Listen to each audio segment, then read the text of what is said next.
Good day, mates. Hujvaj. You? Oh, goodness gracious. Boy, that's good. That's really good. All right. Anyway, I hope everybody out there is having a good day. You know, I've gotten into the habit. I've gotten into the habit of not crawling out of bed till 6 a.m. That's my new 4 a.m. I used to jump out of bed at 4 a.m. and now I'm getting older. And I decided 6 a.m. is my new 4 a.m. Boy, I got to tell you, it's rough getting old. Anybody out there watching this video that is under the age of 40, just stay where you're at, okay? Don't get old. It's not a lot of fun, all right?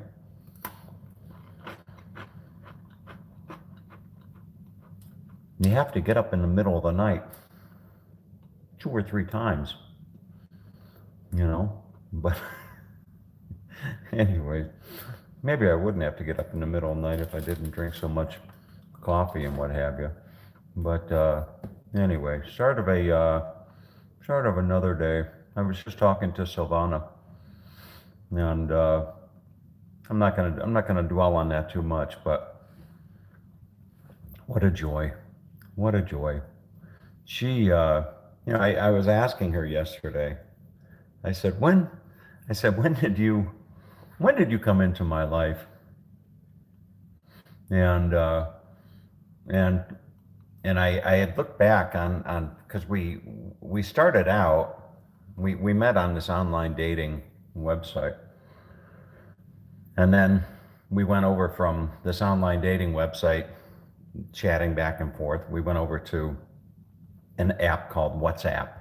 It's kind of a communication thing that a lot of people will use to message each other back and forth. And then we transitioned over to Facebook, and from Facebook to Messenger, and Messenger is where we do most of our conversing. And I was asking her yesterday, I said, when did you and I meet? Because I had gone back on the Messenger. I had gone back all the way, and it took me back to March. And I was pretty sure that we had met before March, but I just wasn't sure. And I woke up this morning, and she had done a screenshot of our very first interaction back on the dating website. So she went back on this dating website, and I don't know what it's still doing on her phone. I'll have to ask her about that. But she went back on this dating website, and she found our very first message, and it was me. It was I that had messaged her. I had initiated the conversation, and again, and my pickup line was, "What $1 million smile." That's what I said to her. What $1 million smile. That was my pickup line, and it took her something like 9 days to respond. So she sends me the screenshot today, and she was kind of laughing that it took her 9 days to respond to my message of you've got a $1 million smile. And I replied back, and I told her, I said, that's either because you were playing hard to get, or my message was just buried in the hundreds and hundreds of messages that all the other men had sent you. I said, one or the other. But anyway, no, it's no, like I was telling her yesterday. I was telling Silvana yesterday that, she was in Boston in New York the very first time that we made contact with each other. But I was telling her yesterday that it's not really realistic to think that you can, maintain a long-term fulfilling romantic relationship virtually over Facebook Messenger for months, if not into the years. I said that's just not, that's just not necessarily the most practical thing, to think that you can maintain a romantic relationship for that duration. But I said, it's quite easy to maintain a friendship. It's quite easy to maintain a line of communication between the two of us. I said, just maintaining, communication and building up a friendship via virtual communication. I said, there's nothing wrong with that. And I said, friendships are what build the cornerstone of the best relationships. When you have a solid foundation of a friendship, and that's what ultimately builds the best relationship. There were two young guys. I saw this on 60 Minutes years ago. There were two guys that took it upon themselves to do their thesis on, I don't know, relationships or something like that. And they set up across America to identify couples that had longevity in marriage. Couples that I don't know, I don't remember the specifics, whether it was couples that have been married 50 years or something like that. But they were curious to know, what was the secret? Was there any common element among all these couples that had the longest relationships? And time and time again, one thing kept resurfacing. There was one thing that kept resurfacing insofar as what makes a successful relationship. And it was respect. You've got to have respect for your partner.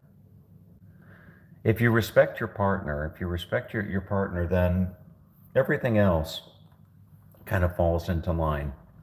If you have respect for your partner. And that makes a lot of sense.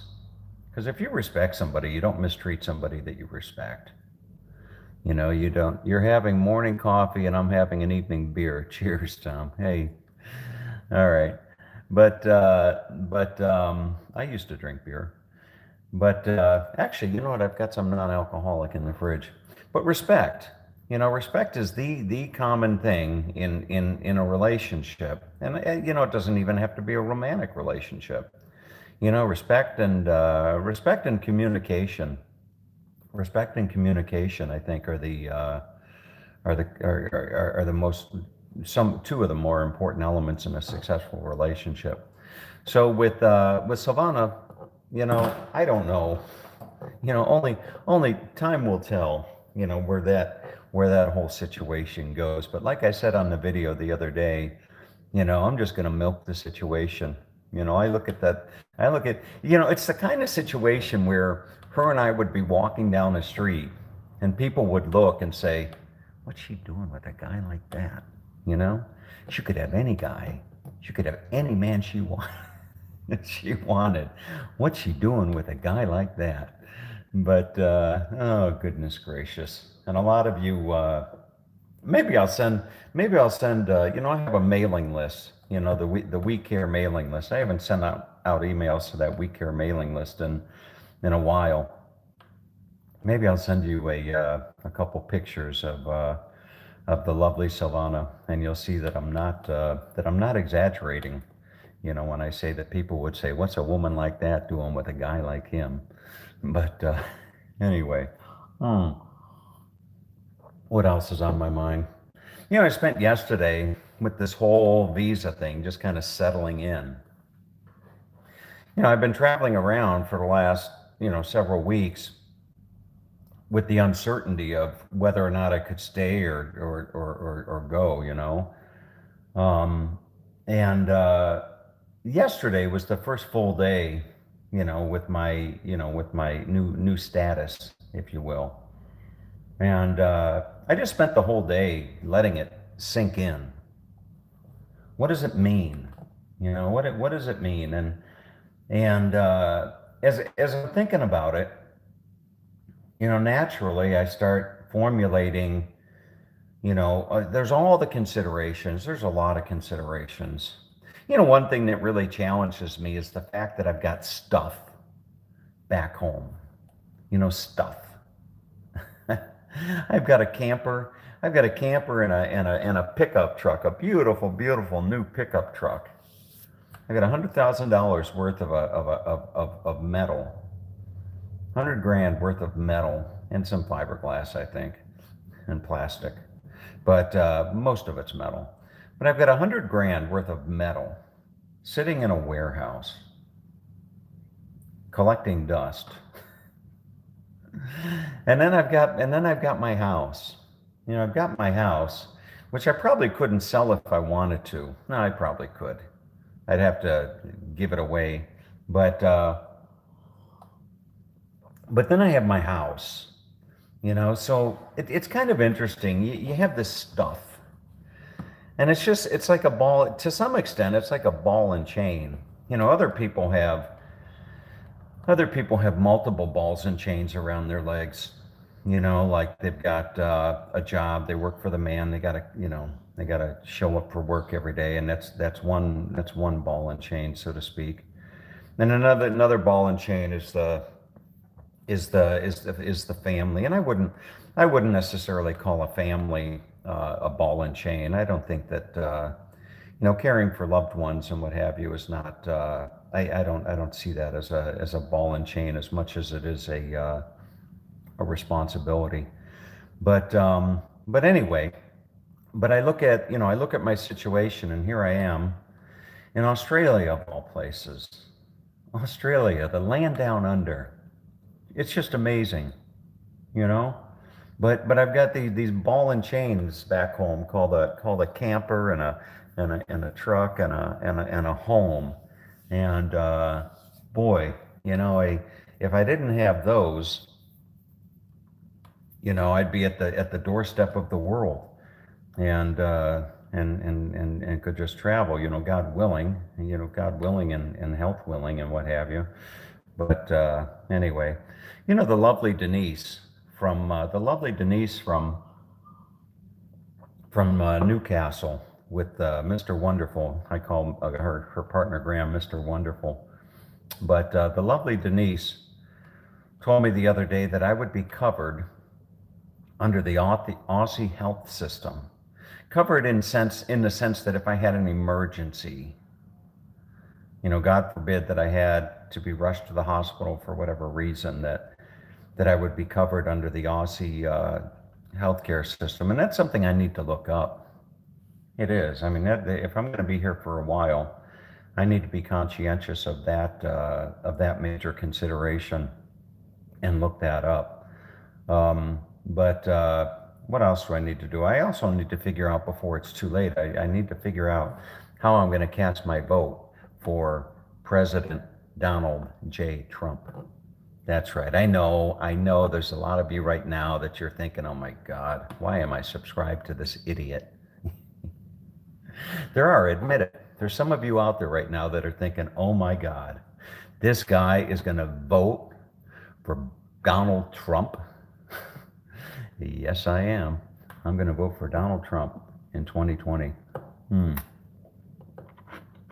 But anyway, I see everything that's going on back home. I know that this would probably sound like a broken record, but I don't think that there's many people back home that can really figure out where all this is going and where it's all going to end.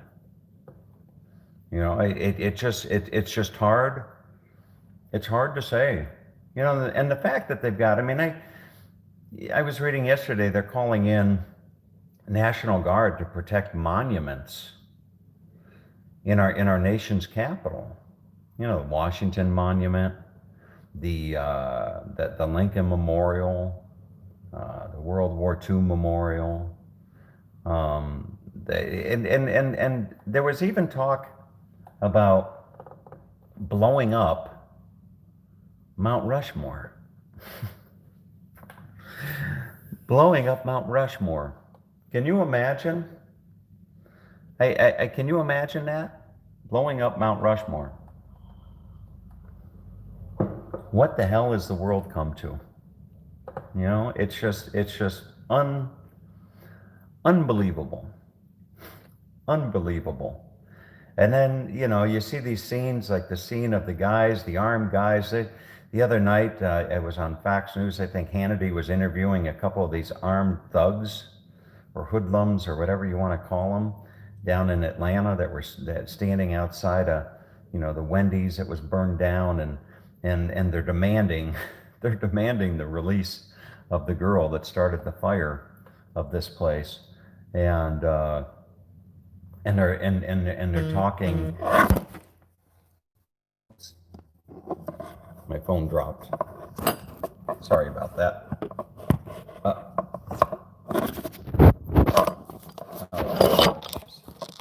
There we go. Sorry about that. But anyway, so just all this stuff happening back in the States, and it's got to be it's tough. It's very tough for me down here, watching the situation.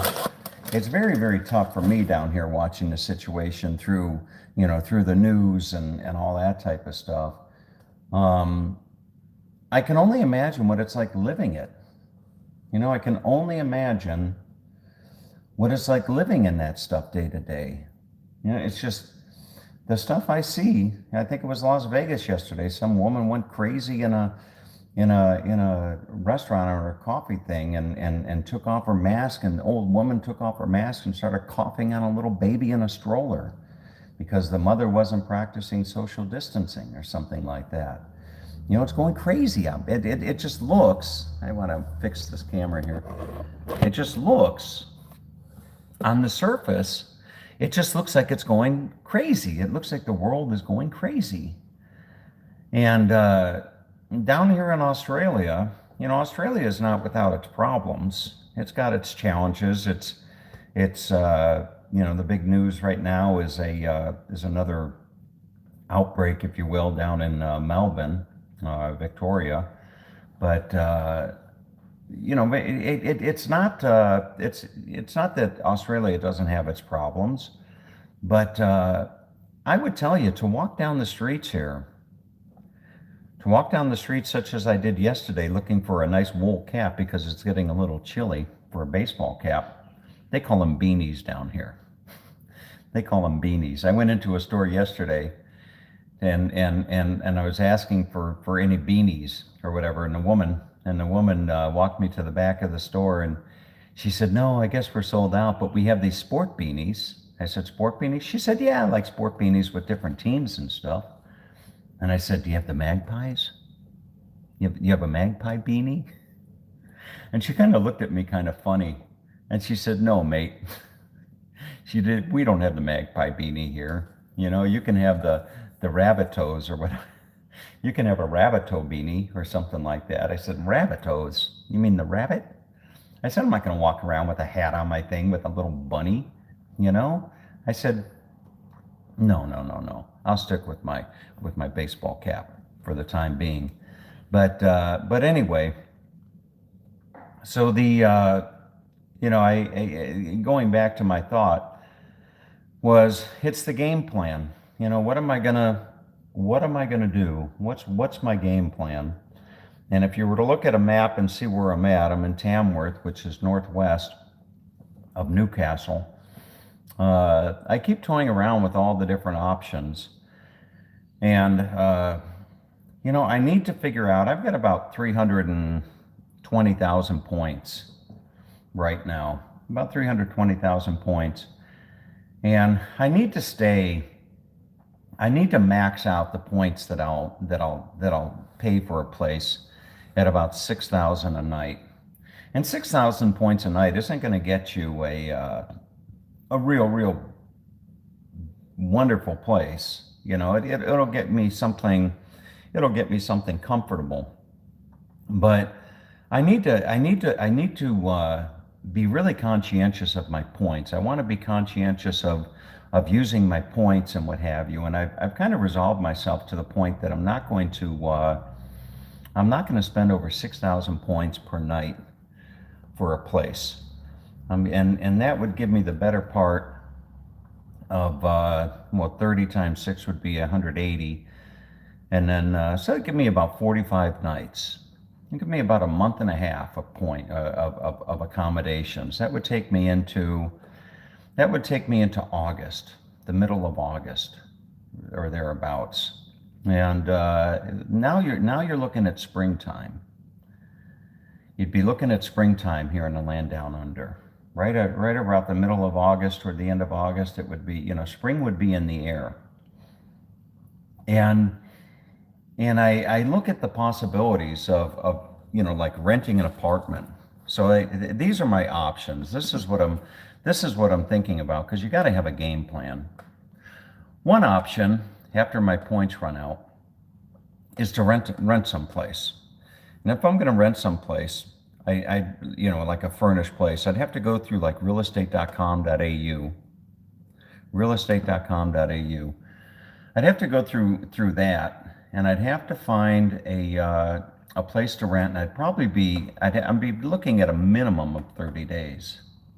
Minimum, I think, of 30 days, if not 90 days. I'd be looking at about a minimum of 90 days if I want to rent a place flat out.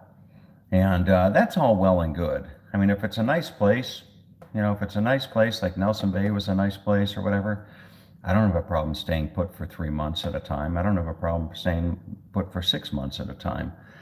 But so that's one option. The other option would be to find like a share rental or a roommate situation. I think down here they call it a flatmate. So the other option would be to go online and find a flatmate situation. And I'm not opposed to doing that. I'm not opposed to finding like a share rental situation. Michelle up in the Sunshine Coast, she had a roommate, and it was a wonderful arrangement. It really was, and it was quite cost effective. So that's the other option, would be to find a flatmate. Another option that I've toyed around with is looking for a house sitting gig. Looking for somebody that might have a home that they just want somebody to be there, to watch the home, to water the plants, to feed the dog. Something along those lines. There's the possibility, and I'm sure there's all kinds of apps that you can download, to find such arrangements of people that would do that. And then, the other possibility, and this may be a bit of a stretch, but the other possibility would be to find a caregiving situation. To find somebody similar to, I don't think I could ever find someone similar to my dad, but to find somebody that was older, that just wanted some companionship, and somebody that could cook, and somebody that could, take them to the doctor and do that kind of thing. And there's always that possibility as well. And so we will see as that plays out. But right now I've got a little bit of time to play with. I've got 300 some thousand points. I've got 6 weeks to play with as far as traveling around the area. I'm going to go to, I think it's called Mudgee, Mudgee, Mudgee. I'm going to go south. So next week, the other thing that I want to do is I don't want to be moving all the time. So I'm going to try to go into a place. I'm going to try to go into a place and stay a minimum of 1 work week. Work week being Monday through Friday. Arrive Sunday, leave Friday, or leave Saturday, something like that. I want to make sure that I have some stability so I can maintain productivity.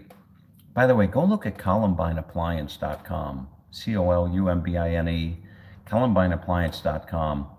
I finished that yesterday, and I got to tell you, I looked back at the end of the day and I looked at that website and I thought, this is nice. This looks good. And but anyway, I want to be able to maintain a solid work week. So there's a nice little city an hour north of Tamworth called Armadale, I think. Armadale.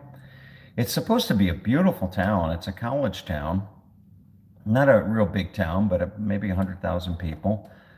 And I may take an hour and go in the northerly direction and go up to Armadale and spend a week up there.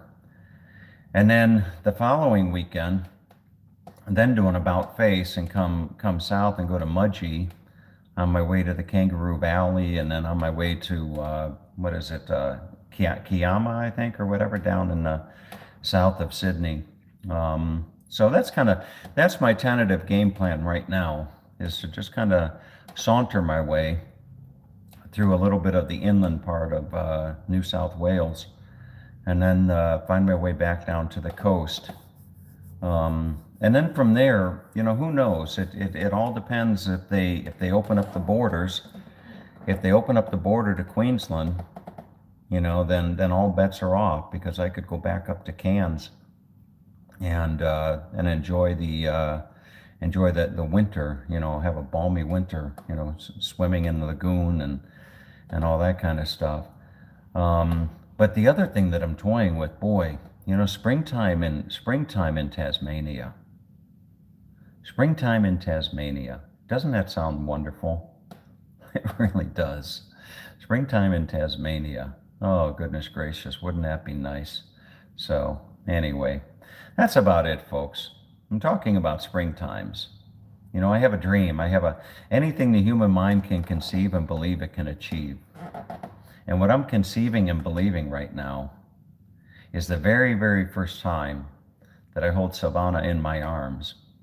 It'll be at the airport in New Zealand as she steps off the plane, and we go to do the Hobbit tour to see all those little houses that are built into the hillsides and stuff, and that is that's my dream, and that would be springtime 2021. But as you know, everything could change in a heartbeat. So it's just a matter of being in control of what you can be in control of, and being conscientious and aware of things that you can't be in control of,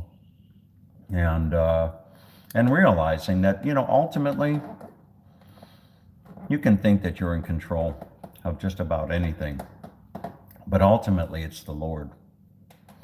It's the Lord that's in control. I just can't figure out why the hell he doesn't solve all these problems. What the hell is the Lord doing up there? Why is he letting the world go to hell in a handbasket? So anyway, I think I know the answer to that question. The Lord's not letting all this happen. We're letting all this happen. So anyway, all right, folks. Everybody out there, have a great day, okay? Take good care. Stay safe. And as my dad used to say, I love you all. All right, see you later. Bye-bye.